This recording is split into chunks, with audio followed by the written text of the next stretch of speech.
Hi there, everyone.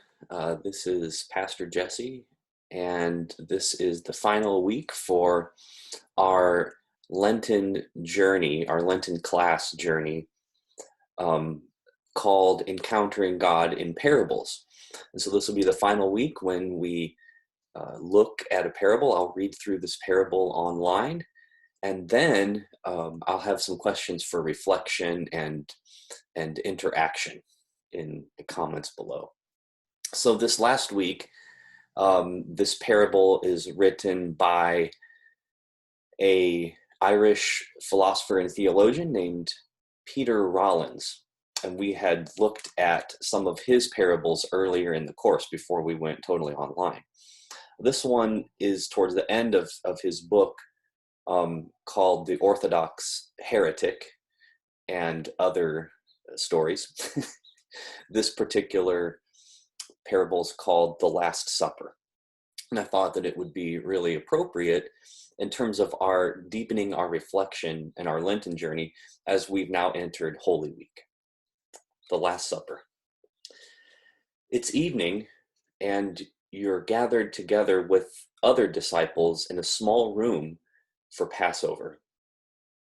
And all the time you're watching Jesus while he sits quietly in the shadows, listening to the idle chatter, watching over those who sit around him, and from time to time telling stories about the kingdom of God. And as night descends, a meal of bread and wine is brought into the room. It's only at this moment that Jesus sits forward so that the shadows no longer cover his face.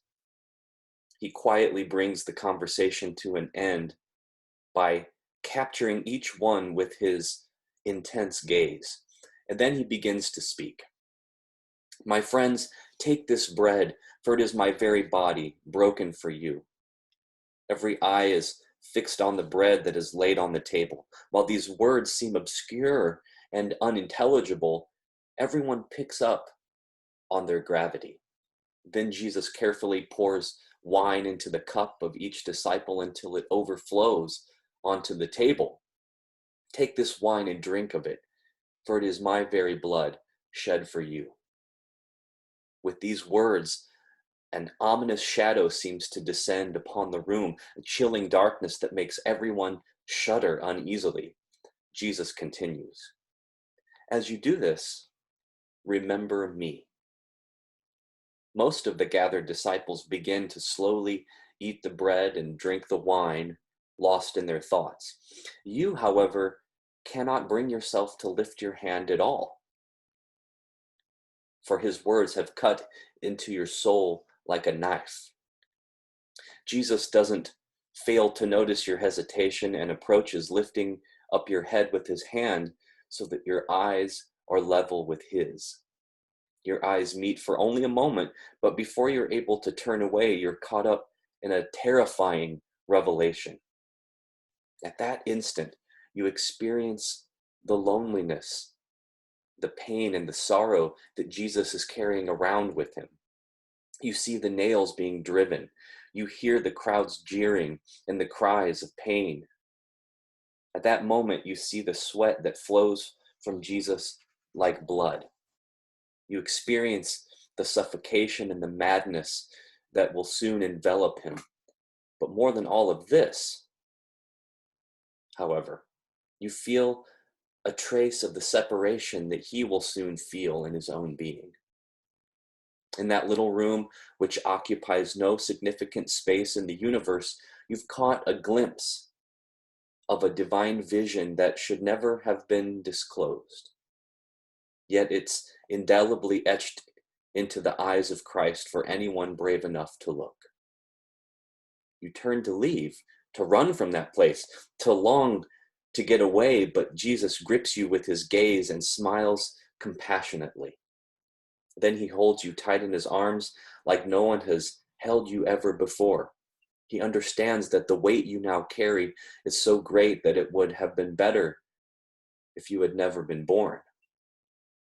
After a few moments, he releases his embrace and lifts the wine that sits before you, whispering, take this wine, my friend, and drink it up, for it is my very blood, and it is shed for you.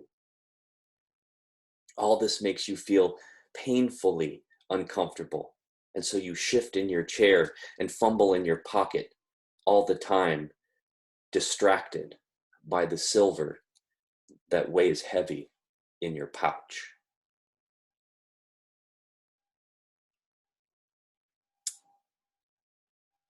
This is Peter Rollins' experiment with writing a story where we are not a Bible character that we normally think of as positive, where we're used to, when we identify with Bible characters, we tend to think of the more positive ones. We don't immediately go to Judas Iscariot, right? Well, he wanted to write a parable that makes us think a little bit, that turns our ideas upside down and helps us identify with some of the more, I don't know, the more difficult characters to understand in the Bible. And Judas is one of them. So it's an interesting way of sort of putting us in his position, or what it might be like to be in that kind of a position at the Last Supper. So Judas here, I see him as really a symbol of all of our failures. And Jesus here is obviously unconditional love and acceptance, even with our failures and our mistakes. I think that's something that's really important for us to really take in, to digest, and to really let it seep in our bones that we're accepted and we're loved and we're embraced, despite our mistakes and our failures and our limitations.